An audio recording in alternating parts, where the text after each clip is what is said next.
Hello and welcome to Right Time Gaming. As I promised, we are going to do a deep dive into some more interesting characters in the Flesh and Blood metagame. Well, maybe not in the metagame just yet, but with me, Rhys famously played DataDoll at the Calling. Really, just that in itself is enough to warrant your inclusion in this list. But how are you? I'm doing good. Excellent. Excited for skirmish. Yeah. I've been waiting for months for this. Have you had a chance to play WTR Sealed before we came to your deck? Yeah. Yeah, it's been a while. Months. Since before COVID. Nice. I think was when I did Welcome to Red Sealed. So I'm not prepared, but it should be a fun day anyway. Crack a drone, play it. That's all you need to know, right? Mm-hmm. Before it gets banned. Yep. That's not what we're here to talk about. We're here to talk about the deck that is really, synonymous with your name around the New Zealand community. Of course, that is DataDoll. Now, it's not a character that jumps out at everyone. What drew you to DataDoll in the first place? Just the cool art, or were you playing Dash beforehand, or? Yeah, I'm a big mythnologist fan. I like steampunk and stuff like that, so it's been something that I've been keeping an eye on in terms of mythnologist heroes. I also really like Transformers and robots, so when I saw the promo art, I was like, that's dope. Yeah. So it was definitely the art at first, and then finding out she's a mythnologist was great, and then just her effect was then the third sort of, I need to play this. Yeah. So now you have been playing DataDoll since it came out, right? Because just a little bit of a side note, Rhys and I's first game in Blitz was in fact a KO DataDoll mirror at the event at Nationals last year, which two not as overly played characters, but it was good fun. In that first iteration, you were actually playing with the barrel, weren't you? The rifle. Ages ago, yes, I was. Because I wanted to see I wanted to push the deck just to see how far and how crazy I could make it at first. Yeah. Then scale it back and start making it a bit more functional and a bit more. I think the first iteration I played Tome Offender. Yeah. So I actually did play decks just to see if I could get more card draw, more of a hand for a turn. Yeah. And it did not work out very well. But now I've got it much more consistent. It was just. Yeah. So we're gonna have a look at the actual deck in a second, but just for the evolution of it, when you first got it, obviously you were saying you played like Tome to try and get those extra cards and stuff. Was it just a case when you first played it, you just looked at the ability and just threw in every mechanologist item you could find, or were you, or even from the get-go, were you a bit more, okay, I'm only going to cherry pick the certain items out to try and best use them? Yeah, I think I did cherry pick a little bit because some of the items that I didn't really like too much, Convection Amplifier, nodes, we call them noodles. That's the one with condition nodes. I didn't have those in my deck just because I didn't see them being very relevant. Yeah. I had Optical Monocle because that would make more consistency when I boost. So then, before I'll opt and try to get an item out on the field that way. Yeah. I had first, since I did have the barrel shot, I didn't have induction chamber. Right. But as soon as I started using pistol, I had 2 induction chambers in the deck. And then, what else were the other items? I had Dissipation Shield and Absorption Dome. Those 2 were my defense reactions of the deck. So how disappointing is Absorption Dome? Very disappointing. I've tried to use it in Mechanologist before, and it just... It's only useful in aggro dash, and even then you're not going to be defending much in aggro dash anyway, so why would you need it? Exactly.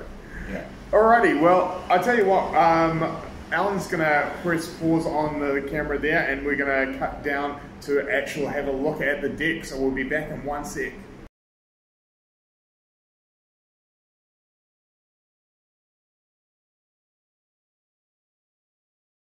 On off it. So you can see that basically all cards from this section onwards are 0 or 1 cost. And the reason for that is because she just does not have the pitch. Usually won't have enough pitch to be able to play anything that costs more than 3.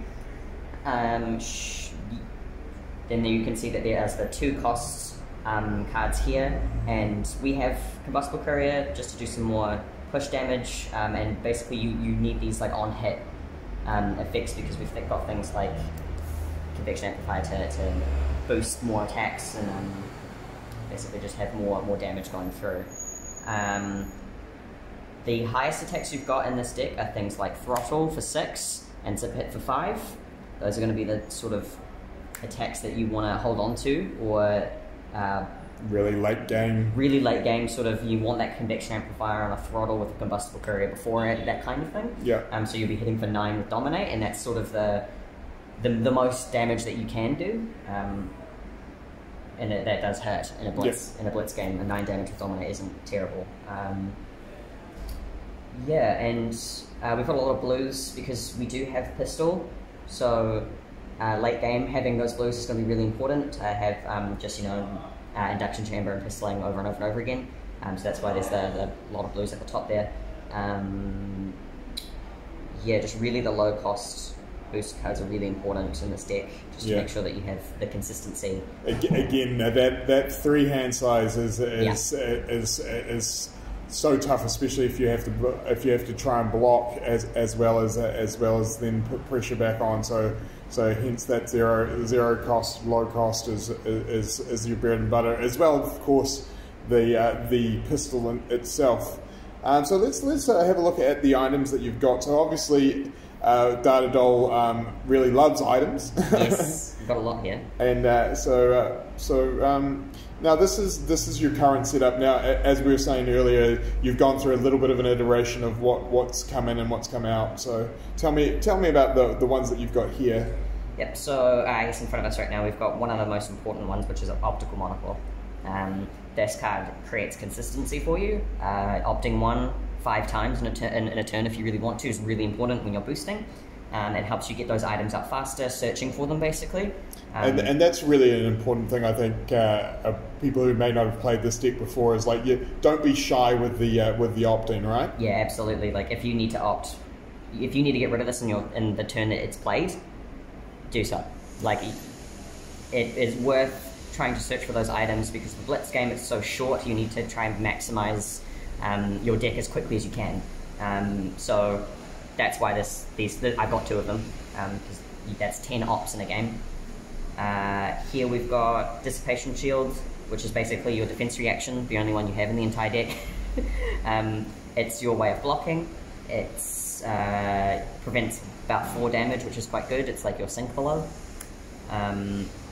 That's the only way you can block, except for obviously your 3 block cards. Yeah. Which is really useful in a deck that has a lot of items that can't block for anything. Yeah, totally. Yep. We've got Hyperdriver down here, which is basically giving you more resources throughout the game. It helps you when you're going to be boosting a lot, so that extra resource is going to be really good for paying for reloading your pistol or the low curve attacks and stuff like that. Exactly, yeah. And then also, if you have 2 out on the field at the same time, if you boost once, you get 2 resources back. Nice. It's really helpful trying to get just those bigger hits in with the 2 pitch cards and paying for Teklo Foundry Heart as well. I've used it to pay for that a lot. Sure. And then, what do we have? We've got Convection Amplifier. I said before that it's very good to dominate your throttles. Yeah. And your zipper hits, so the higher attack damage cards, just to get that extra damage through. Also playing Goliath Gauntlet, so throttle with a Combustible Courier and Goliath Gauntlet for dominate is quite good. Yeah. So that's basically, this is just to push more damage through. It's really good late game. Yeah, it's a nice way to sort of set up your finish for a game. Exactly. Yeah. So it's kind of nice to try hold on to it, but if you can't, then it's kind of good to use early game just so that you can get that damage through and try apply pressure until late game. Alright. Yeah. And then we've got your pistol items. Yep. Obviously this is just, again, pressure, trying to get items, cards out of hands just so that you can be on the same level as your opponent. Yeah. So obviously everyone knows how good Chamber is. Now Yeah. we've talked about this deck for a while. You were on the fence about Purifier for a while, but Untap's now made a spot in there. Yeah, I think Purifier has its place in this deck. I think that there are a lot of with the meta, I think it's good to apply more pressure. I think it's I like it late game in a sense, so that when you're got a bunch of blues in your hands, you can just hit for 9 in a turn with your pistol, and you can do that with the amount of pitch that you should be having at the end of the game. Yeah.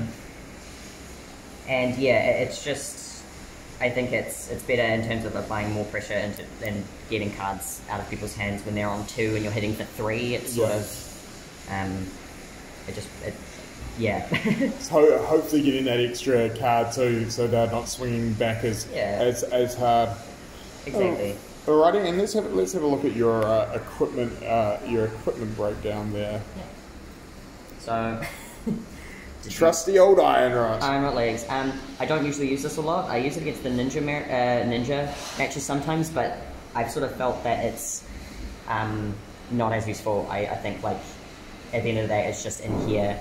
Until something better comes along. Until something better comes along, yeah. In terms of blocking. And then I've got the Iron Rock Gauntlets. This is again for ninja matchups. I think it's good to just block a Kodachi when you have to. Yeah. Again, having the small hand size, being able to try and stop the Mask of Momentum at some point is good. Yeah, that's basically what that's for. We've got Gamma's Buffs, which is feels like a personal attack. Yes. I hate that I have to run this, but as I don't think I'll ever come up against an Arc Smash and Blitz currently. Most of the time, a lot of the Rhino or KO builds don't usually run it, just because I don't know if it's really worth it in Blitz. Yeah. But I've got it in here just because if someone... I still need to re-roll those 6s, scab skins for those action points. Yeah, so, or KOs doubling up as attacks. Exactly, like if I'm on 10 health and I'm getting hit for 12, that's not very fun. Yeah. So I do have that for that reason. This is... Basic Nullrune. Wizard. Yeah. Viserai, Wizard, yeah. Just Wizard. Viserai, I play these. Alright. So that has Arcane Barrier 1. Right, nice. So excellent. That's for Wizard. That's also good for late game if you've pistol enough to get your opponent's hand and you have 1 pitch left. You break this if you've boosted, and you can pistol for 2, and that's game basically. So it's basically giving you a free action point to pistol them to death. Cool.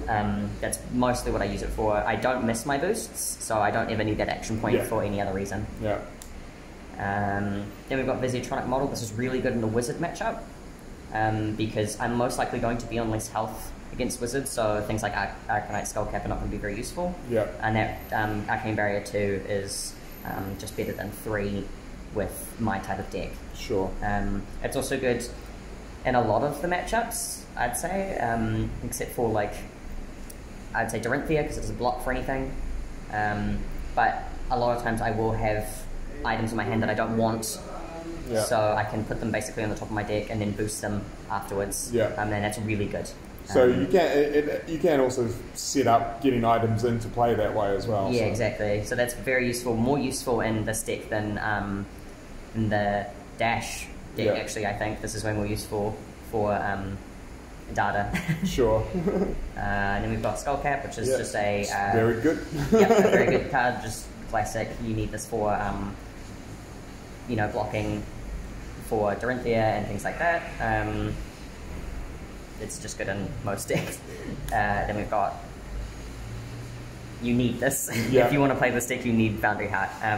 Because when you banish from it, you can put items onto the field. So if you banish 2 items, you get 2 items. Cool. And that's really important. And the extra resource you gain from using this is really important in terms of playing those low-cost cards, or getting more pitch to play the high-cost cards. And it's definitely very, very, very useful. So yeah, that's important. And then we've got Goliath Gauntlet, which I like to play in most matchups just because it's fun. Yeah, and it's a good it helps with the finish with the dominated attack. Exactly, yep. So having that throttle, 6, maybe +3 from combustible carry. That's, you know, how much is that? 8 + 3. Yeah, it's 11. So that would be a very good. It's just a good combo. Excellent. Alrighty. So,